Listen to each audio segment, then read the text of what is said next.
দেশের জনপ্রিয় ক্রীড়া সাংবাদিক ও বিশ্লেষক দেব চৌধুরী দেশ বিদেশের ক্রীড়া বিশ্লেষণের জন্য এক বিশেষ পরিচিত মুখ। তিনি ছিলেন সনাতন ধর্মের অনুসারী, কিন্তু আজ হঠাৎ করেই এই ক্রীড়া সাংবাদিকের ধর্ম পরিবর্তনের তথ্য সামাজিক যোগাযোগ মাধ্যমে ছড়িয়ে পড়ে। জানা যায় তিনি সনাতন ধর্ম পরিবর্তন করে ইসলাম ধর্ম গ্রহণ করেছেন।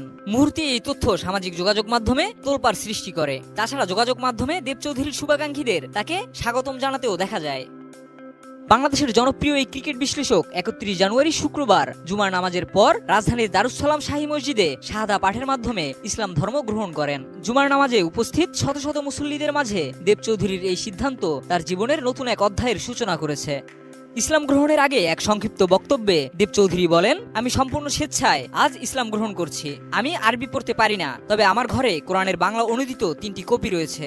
দেব চৌধুরীর এই মন্তব্যে নতুন ধর্মের প্রতি তার আন্তরিকতা ও বিনয় প্রকাশ পেয়েছে। শাহাদা পাঠের পর মুসল্লিরা তাকে উষ্ণ অভ্যর্থনা জানান। অনেকেই তাকে আলিঙ্গন করেন এবং উপহার হিসেবে ফুল ও পোশাক দেন। এটি ছিল দেব চৌধুরীর জীবনের এক বিশেষ মুহূর্ত, যা তার নতুন যাত্রার সূচনা করল। দেব চৌধুরীর ইসলাম ধর্ম গ্রহণের খবর সামাজিক যোগাযোগ মাধ্যমে ছড়িয়ে পড়লে তা মুহূর্তেই আলোচনার কেন্দ্রবিন্দুতে পরিণত হয়। তবে জানা যায়নি তার হঠাৎ এমন সিদ্ধান্তের পেছনের কারণ কি।